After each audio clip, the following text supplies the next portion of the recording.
Bonjour et bienvenue dans le Flash Info. Hier samedi 16 septembre, 64 membres du Sénat ivoirien ont été élus au scrutin direct par un collège électoral composé des élus locaux sur les 66 attendus. Le tiers restant sera nommé prochainement par le chef de l'État. On va écouter le président de la commission électorale indépendante, Coulibaly Kuibier-Ibrahim, qui proclame ici les résultats.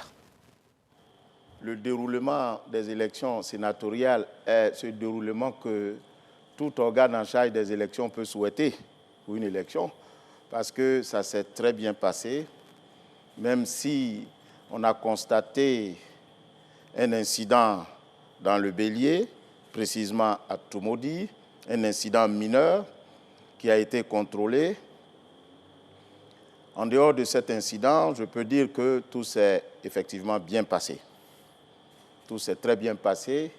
Il était question d'élire 66 sénateurs, parce qu'ils sont 99, dont 66 sont élus.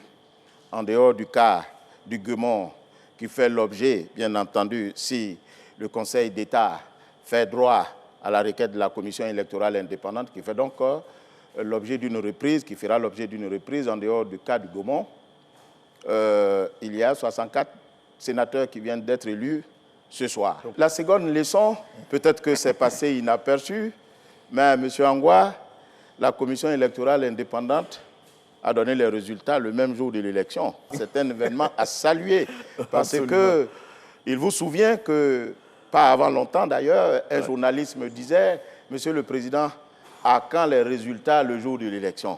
Mais je suis en droit et aisément heureux de lui dire que aujourd'hui, par exemple, est un exemple assez concret pour dire que la commission électorale, la Côte d'Ivoire, peut donner les résultats le jour de l'élection. Petit à petit, nous partons, nous allons arriver.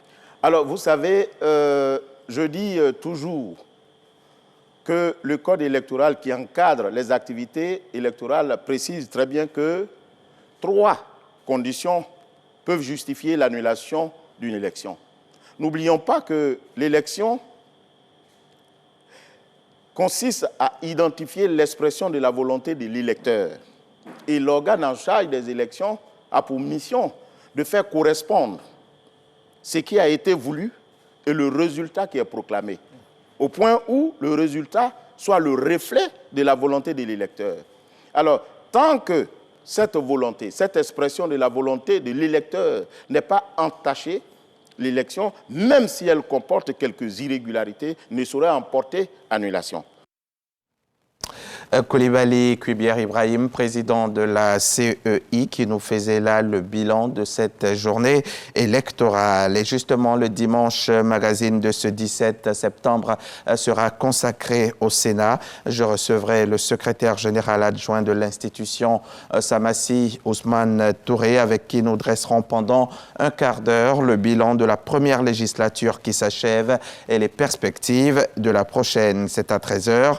À tout à l'heure. Et c'est à ne pas manquer.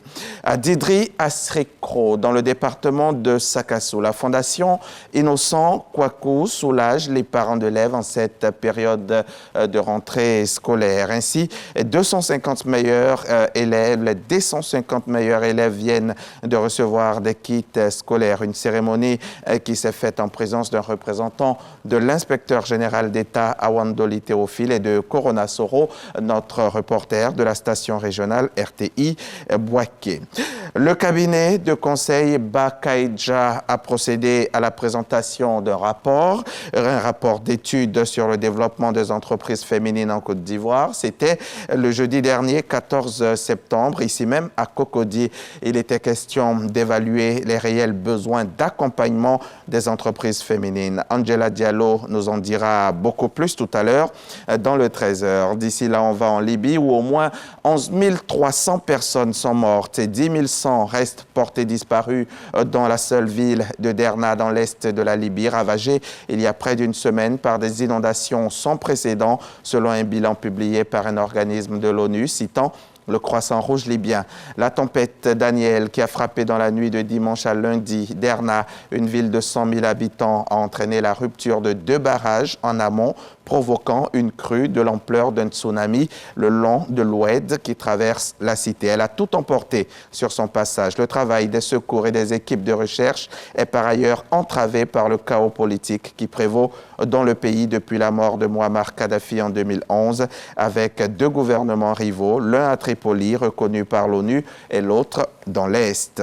14 personnes ont été tuées samedi dans le crash d'un avion à Barcelos, une ville touristique d'Amazonie brésilienne, selon les autorités. L'avion, un biomoteur turbopropulseur EMB 110 fabriqué par l'avionneur brésilien Embraer, a manqué son atterrissage à Barcelos sous une forte pluie. C'est ce qu'a expliqué le secrétaire à la sécurité de l'État d'Amazonas, Vinicius Almeida, lors d'une conférence de presse. L'appareil est sorti de la piste après avoir atterri trop loin, tuant les 12 passagers et 2 membres d'équipage. On va développer tout ça tout à l'heure dans le 13h. Merci donc de rester avec nous.